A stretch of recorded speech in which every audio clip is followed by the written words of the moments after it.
Assembleia de Deus, harmonia.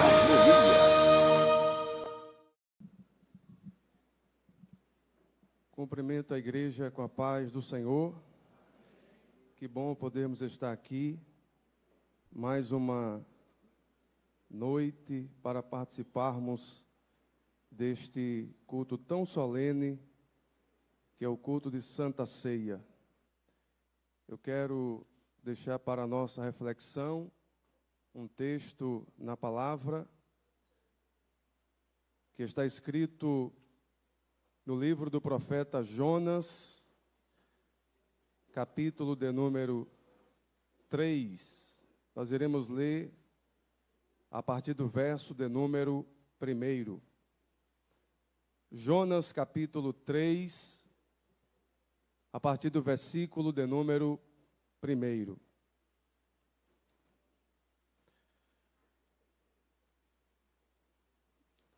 Vamos então lermos a palavra do Senhor. E veio a palavra do Senhor segunda vez a Jonas, dizendo: Levanta-te e vai à grande cidade de Nínive, e prega contra ela a pregação que eu te disse. E levantou-se Jonas e foi a Nínive, segundo a palavra do Senhor. Era, pois, Nínive uma grande cidade de 3 dias de caminho. E começou Jonas a entrar pela cidade caminho de 1 dia. E pregava e dizia: ainda 40 dias e Nínive será subvertida. E os homens de Nínive creram em Deus e proclamaram um jejum. E vestiram-se de panos de saco, desde o maior até ao menor. Porque esta palavra chegou ao rei de Nínive, e levantou-se do seu trono, e tirou de si as suas vestes, e cobriu-se de pano de saco, e assentou-se sobre a cinza. E fez uma proclamação, que se divulgou em Nínive, por mandado do rei e dos seus grandes, dizendo: nem homens, nem animais, nem bois, nem ovelhas provem coisa alguma, nem se lhes dê pasto, nem bebam água. Mas os homens e os animais estarão cobertos de panos de saco, e clamarão fortemente a Deus, e se converterão, cada um do seu mau caminho e da violência que há nas suas mãos. Quem sabe se voltará Deus e se arrependerá, e se apartará do furor da sua ira, de sorte que não pereçamos. E Deus viu as obras deles, como se converteram do seu mau caminho, e Deus se arrependeu do mal que tinha dito lhes faria, e não o fez. Amém? Os irmãos podem tomar assento. Eu estava hoje a meditar nesse texto, e ele ardeu no meu coração, e por isso sentir de Deus para compartilhar com a igreja. Todos conhecem muito bem a história desse profeta, cujo nome se chama Jonas.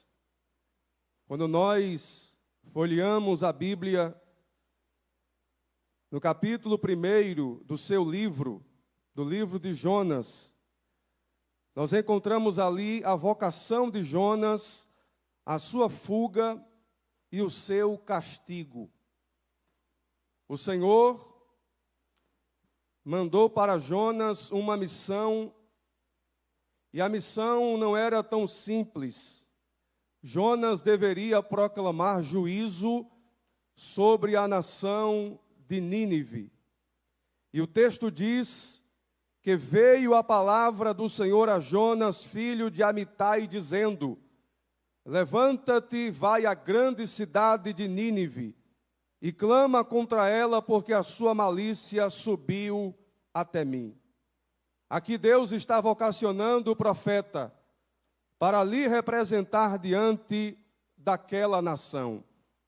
A nação de Nínive era uma nação cruel, violenta, uma nação completamente idólatra e que não tinha misericórdia de ninguém. E Jonas era conhecedor desse histórico e por isso ele resolveu não corresponder com a chamada, com a vocação que Deus havia lhe dado. O senso de justiça de Jonas falou mais alto do que a misericórdia de Deus. Jonas entendeu que aquele povo não era digno. Jonas entendeu que aquele povo não era merecedor. Jonas entendeu que aquele povo não poderia ouvir a voz de Deus, porque Jonas também conhecia a longanimidade e a benignidade de Deus. No versículo de número 2 do capítulo 4, a Bíblia diz: e orou ao Senhor e disse: ah, Senhor, não foi isso o que eu disse, estando ainda na minha terra? Por isso me preveni, fugindo para Tarsis, pois sabia que és Deus piedoso e misericordioso, longânimo e grande em benignidade, e que te arrependes do mal. Então Jonas, consciente de tudo isso, ele resolve fugir diante da chamada do Senhor. Porém, ninguém consegue fugir, ninguém consegue se esquivar, ninguém consegue se sobressair diante dos olhos de Deus. O salmista disse no Salmo 139, Senhor, eu sei que tu me sondas e me conheces, sabes quando me assento, quando me levanto, sabes de todas as coisas. Então não tem como fugir diante da responsabilidade e do chamado do Senhor. Mas Jonas, ele tenta, ele se arrisca e ele foge de uma missão nobre, ele foge de uma missão privilegiada, porque proclamar, anunciar, reproduzir as verdades do Evangelho é uma missão privilegiada. E Deus, ele responsabilizou a igreja para tal missão. Em Marcos capítulo 15, verso 16, Jesus disse: ide por todo mundo e pregai o meu evangelho a toda criatura.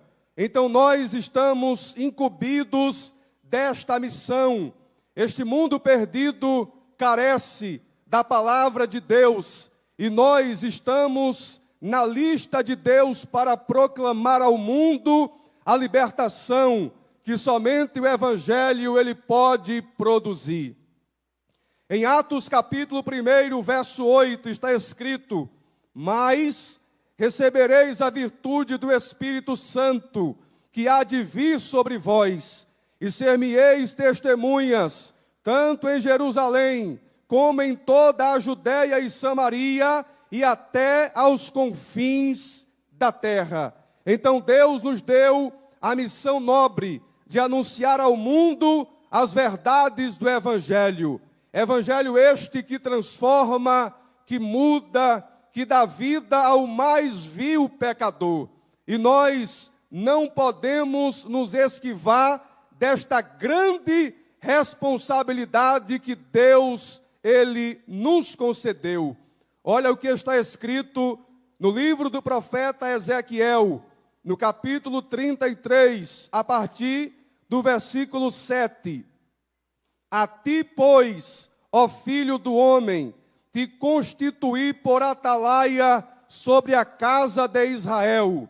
Tu, pois, ouvirás a palavra da minha boca e lhe anunciarás da minha parte. Se eu disser ao ímpio, ó ímpio, certamente morrerás, e tu não falares para desviar o ímpio do seu caminho, morrerá esse ímpio na sua iniquidade, mas o seu sangue eu o demandarei da tua mão. Mas quando tu tiveres falado para desviar o ímpio do seu caminho, para que se converta dele, e ele não se converter do seu caminho, ele morrerá na sua iniquidade, mas tu livrastes a tua alma.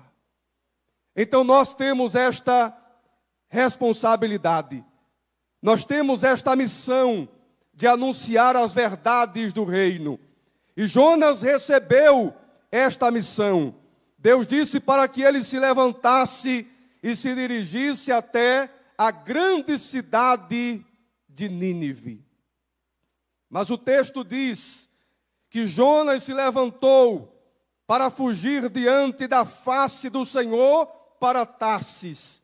E descendo a Jope, achou um navio que ia para Tarsis. Pagou, pois, a sua passagem e desceu para dentro dele, para ir com eles para Tarsis, de diante da face do Senhor.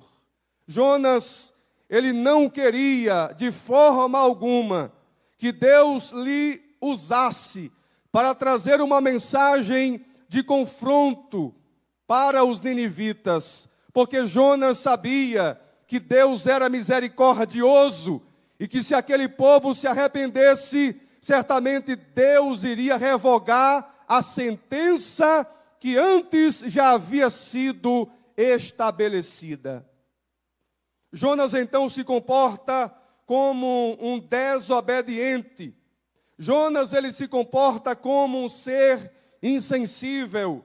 Jonas, ele não tem consciência e percepção das consequências que aquilo se daria. E aí ele vai para Tarsis, entra em um navio, paga a sua passagem e vai para o porão. Jonas estava confortável, cansado e resolveu dormir um profundo sono. Porém, Deus não dorme e Deus jamais, ele pouparia Jonas daquela responsabilidade. E o texto diz, no versículo 4, mas o Senhor mandou ao mar um grande vento e fez-se no mar uma grande tempestade, e o navio estava para quebrar-se. Olha aí, Deus dá ordem a um vento para que ele agite as águas do mar. Jonas pensava que ele iria escapar da missão e da responsabilidade, mas aquele que está sendo acompanhado por Deus, ele pode ir para onde for, mas Deus lhe encontra, Deus lhe acha. Não adianta fugir, não adianta correr. Se Deus marcou a tua vida para um propósito, esse propósito será cumprido e Deus se instrumentalizará de você para proclamar a sua verdade ao mundo perdido e carente da sua presença.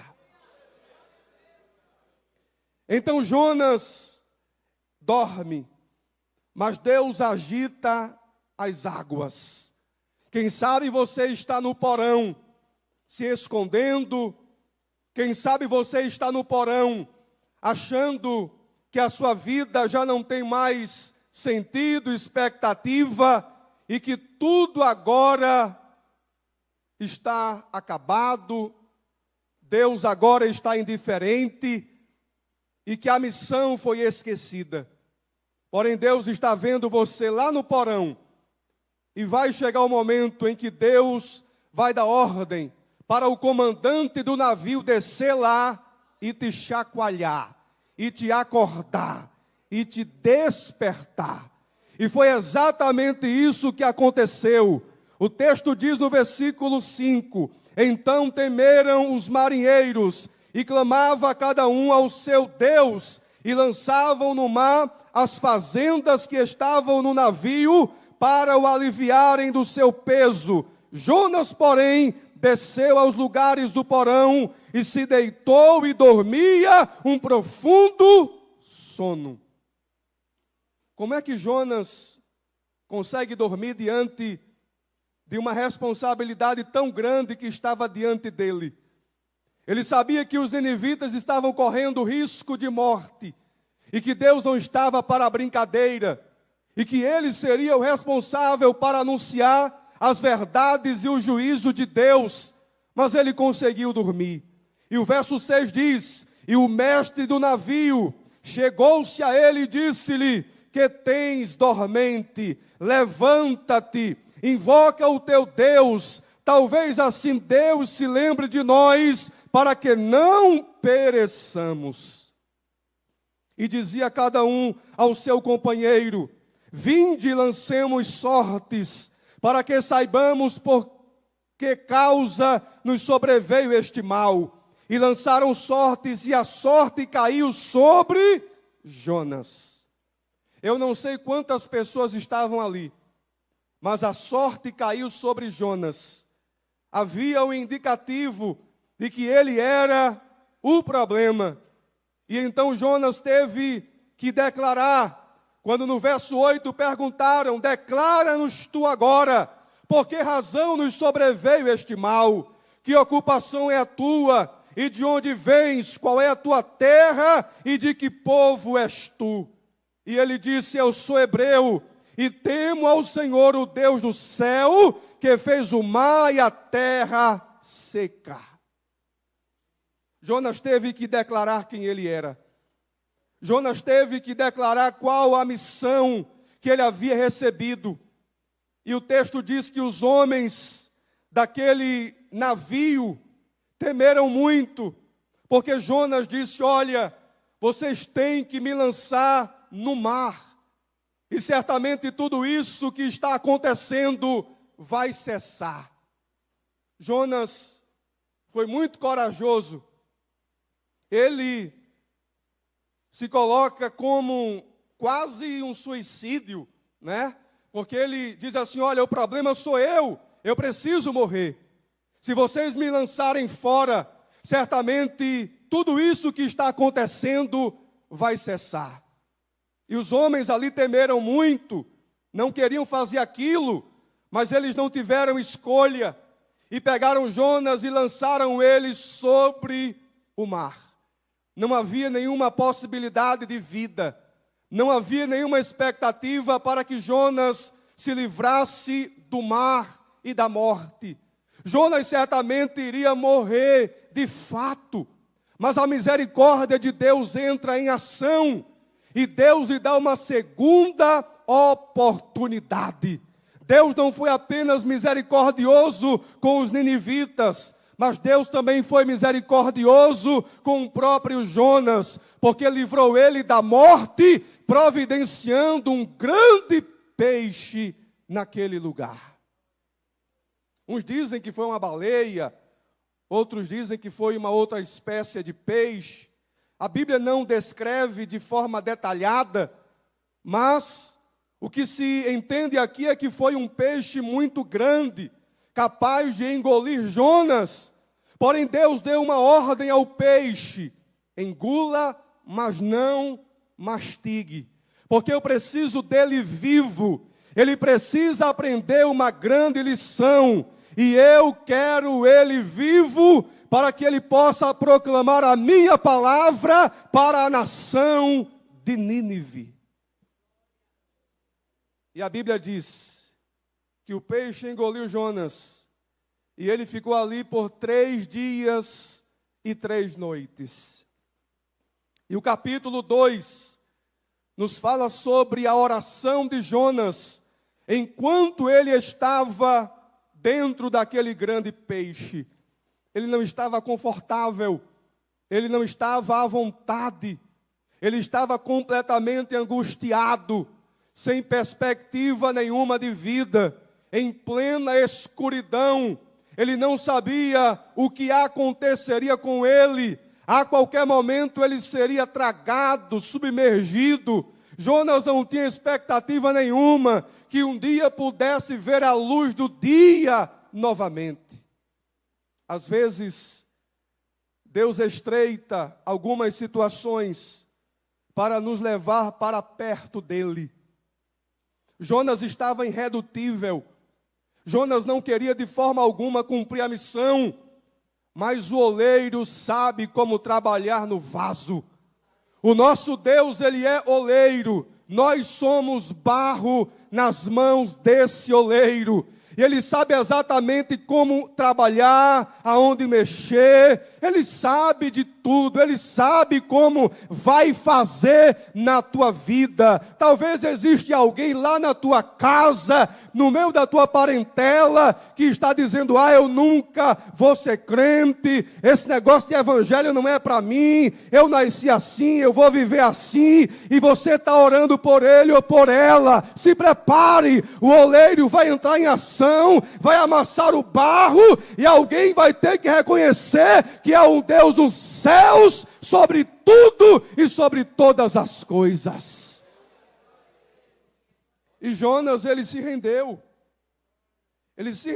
tanto, que no versículo 9 ele fez um voto. Ele fez um voto ao Senhor dentro do ventre do peixe. Às vezes o voto só sai na hora da prova, na hora da luta, na hora da dificuldade. E Jonas, lá dentro daquele peixe, ele fez um voto. E eu acredito que ele disse: Senhor, se tu me tirares daqui, eu vou. Se tu me livrares da morte, eu irei. Eu não queria ir, eu fui insubmisso, mas agora eu irei. Eu estou pronto para assumir a missão. Aí Deus disse: agora sim. Agora você está do jeito que eu quero. E o versículo de número 9 e 10 diz assim: mas eu te oferecerei sacrifício com a voz do agradecimento. O que votei, pagarei. Do Senhor vem a salvação. Verso 10. Falou, pois, o Senhor ao peixe, e ele vomitou a Jonas na terra. Deus falou com o vento, e o vento obedeceu. Deus falou com o mar, e o mar obedeceu. Deus falou com o peixe, e o peixe obedeceu. Deus falou com Jonas, e Jonas desobedeceu. Às vezes, o ser irracional é mais obediente do que o ser racional. Parece que às vezes queremos resistir e queremos dizer para Deus: não, o Senhor não sabe trabalhar na minha vida. Eu quero fazer do meu jeito, é da minha forma, mas não é do seu jeito, não é da sua forma, é do jeito que Deus tem preparado e planejado para executar. Apenas fique à vontade, na vontade de Deus, e as coisas acontecerão. E aí no capítulo 3, que foi exatamente aonde lemos, veio a palavra do Senhor segunda vez a Jonas, dizendo: segunda vez. Ou seja, Deus havia falado com ele a primeira vez, ele não havia atendido, mas Deus deu a ele uma segunda oportunidade e falou com ele pela segunda vez. E disse exatamente o que havia dito a princípio. Verso 2: levanta-te e vai à grande cidade de Nínive e prega contra ela a pregação que eu te disse. E agora Jonas não fugiu para lugar nenhum. Ele simplesmente correspondeu com a vontade de Deus. Se levanta e parte em direção ao lugar onde Deus havia determinado. E o verso 4 diz: e começou Jonas a entrar pela cidade caminho de um dia, e pregava e dizia: ainda 40 dias e Nínive será subvertida. A mensagem era simples, a mensagem era dura, a mensagem era objetiva. Jonas não foi com uma mensagem de misericórdia, não. O conteúdo da mensagem de Jonas era um conteúdo completo de juízo e justiça.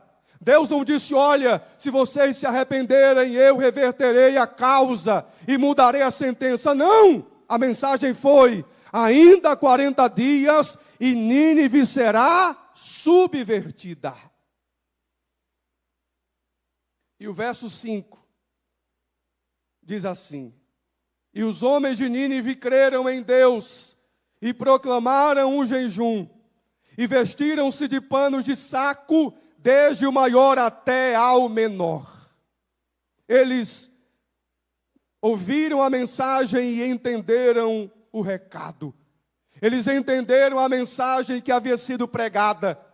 A mensagem era de juízo, mas o texto diz que eles creram em Deus.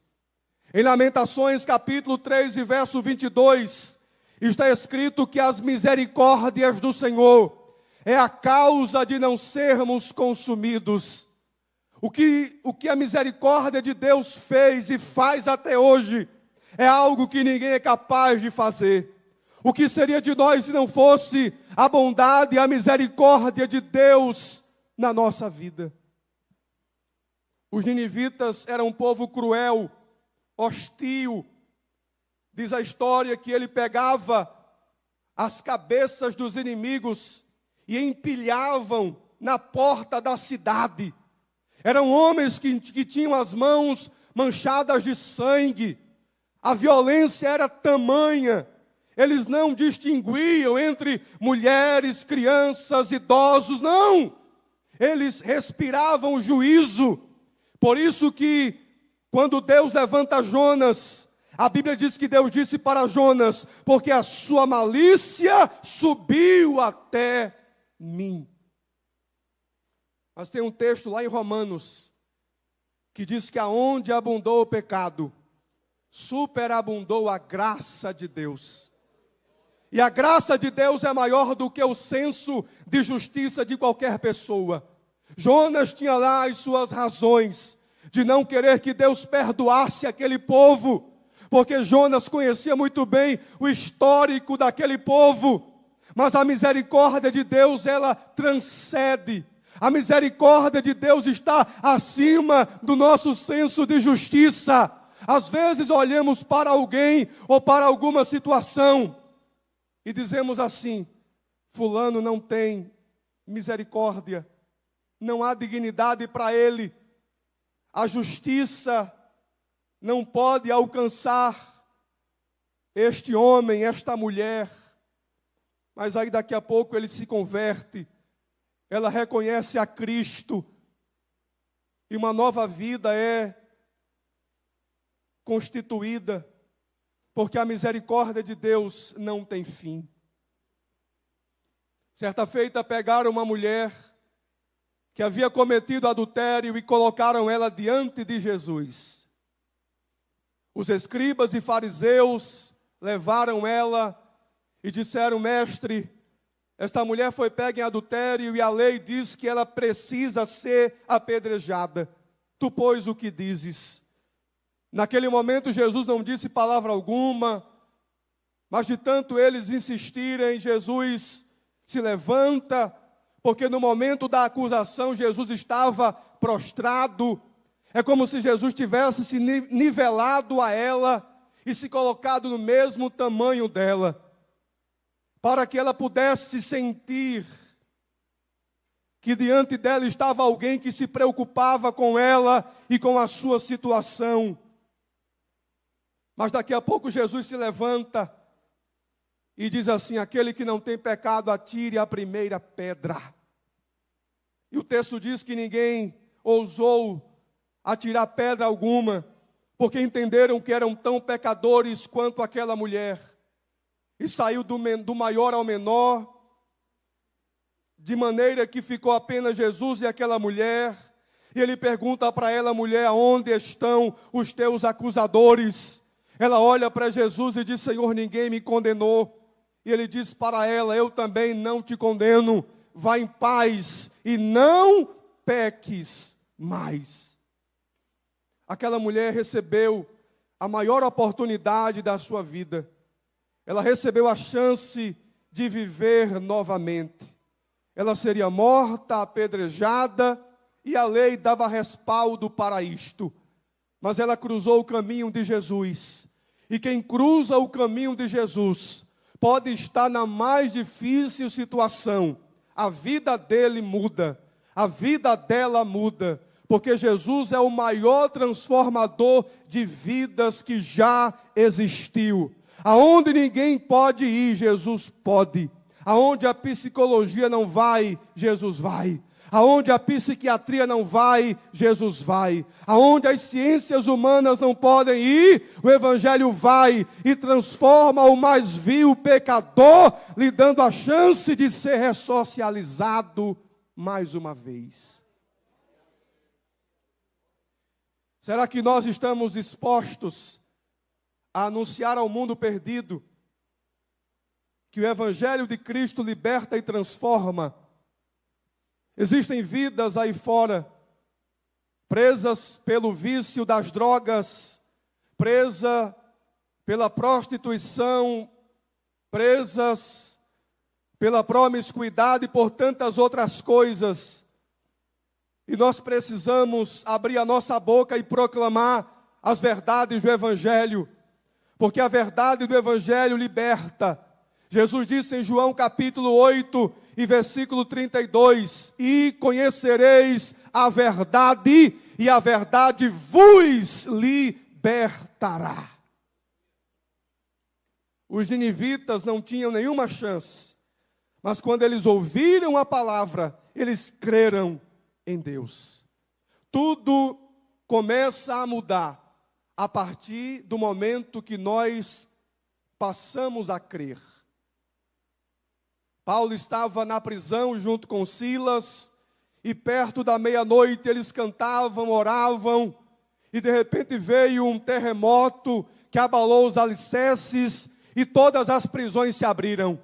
De repente o carcereiro olhou e disse: todo mundo foi embora. Pegou uma espada, tentou se matar. Aí Paulo gritou: não faças tal coisa, todo mundo está aqui. Crê no Senhor Jesus e será salvo tu e a tua casa. Certa feita, um homem chamado Jairo chegou para Jesus e disse: mestre, eu preciso que o Senhor vá lá na minha casa, porque a minha filha está morrendo. Aí daqui a pouco chegou alguém e disse: não incomodas mais o mestre, a tua filha acabou de morrer. Aí Jesus disse: calma, Jairo, não temas, crê somente. E ele creu, e Jesus foi até a sua casa e ressuscitou a sua filha. Então a história de qualquer pessoa, ela passa a mudar a partir do momento em que ela crer em Deus. João capítulo 14, Jesus disse: não se turbe o vosso coração, crede em Deus, crede também em mim, porque na casa de meu Pai há muitas moradas. Como é que está a tua fé hoje? Como é que está a tua credibilidade em Deus? Talvez você já não acredita mais em Deus e em coisa alguma, mas Deus está te convidando a entrar na sala da fé, para que você possa ver as maravilhas que Ele tem preparado para revelar para a tua vida. E eles creram, e o texto diz que o rei, ele fez uma proclamação, e se divulgou em toda a cidade de Nínive, que todo mundo deveria se vestir com panos de saco, que deveriam se cobrir com cinzas. O texto diz que o rei se levantou do trono e se colocou diante de Deus completamente quebrantado. Jonas ganhou mais de 120 mil pessoas. Mas é interessante que eu nunca vi um pregador pregar e não ter o desejo das almas se converterem. Foi o caso de Jonas. Ele pregou, mas ele não queria que esse povo se convertesse, porque o seu senso de justiça ainda falava mais alto. Mas Deus olhou para Jonas e disse: Jonas, me desculpa, quem dita as regras aqui sou eu. E já que o povo se arrependeu, eu vou ter que perdoar o povo.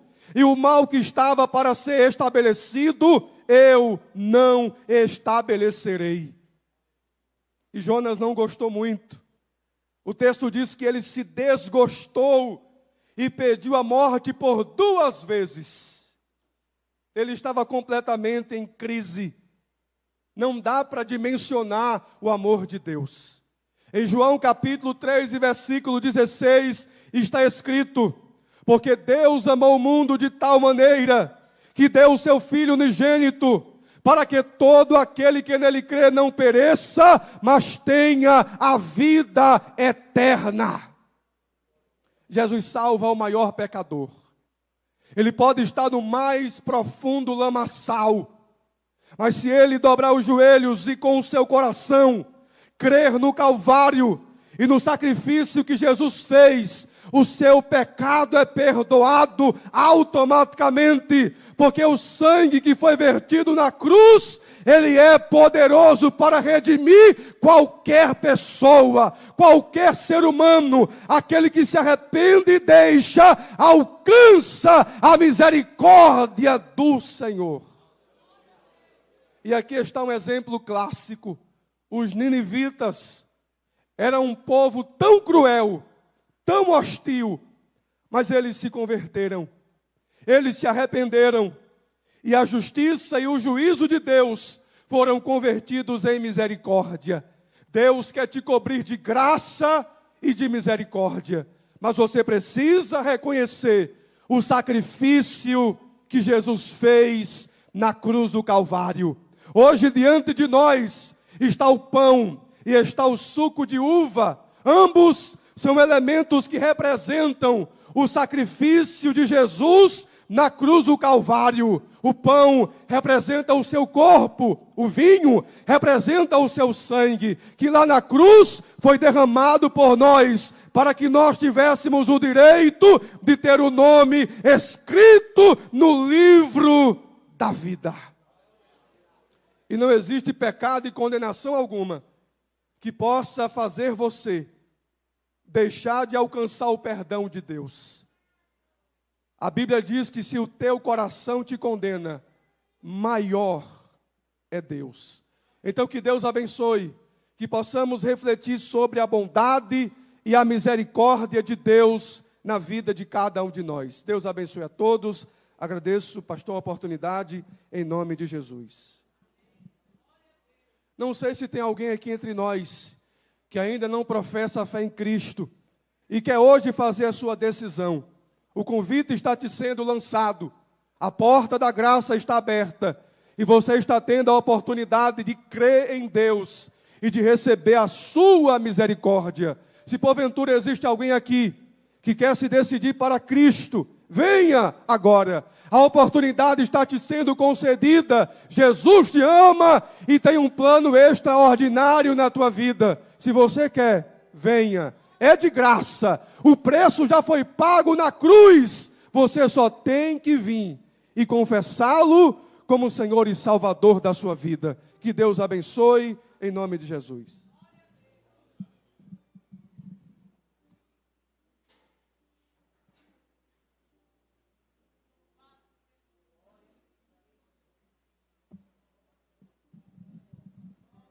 Queridos, com alegria eu cumprimento a todos com a paz de Cristo Jesus. Nós estamos no nosso culto de ceia, uma vez por mês nós, em obediência àquilo que Jesus recomendou, nós celebramos a ceia do Senhor em memória de sua morte. E eu quero ler um texto com vocês, para em seguida a gente participar do pão e do vinho. O pão lembrando a encarnação de Jesus e o vinho representando o seu sangue. Então nós vamos ler com a igreja 1 aos Coríntios, capítulo de número 11. Se vocês quiserem ficar de pé, nós vamos ler reverentemente esse texto, para em seguida servir o pão e o vinho, lembrando da morte de Jesus. 1 aos Coríntios, capítulo 11, verso 23 em diante, diz assim: porque eu recebi do Senhor o que depois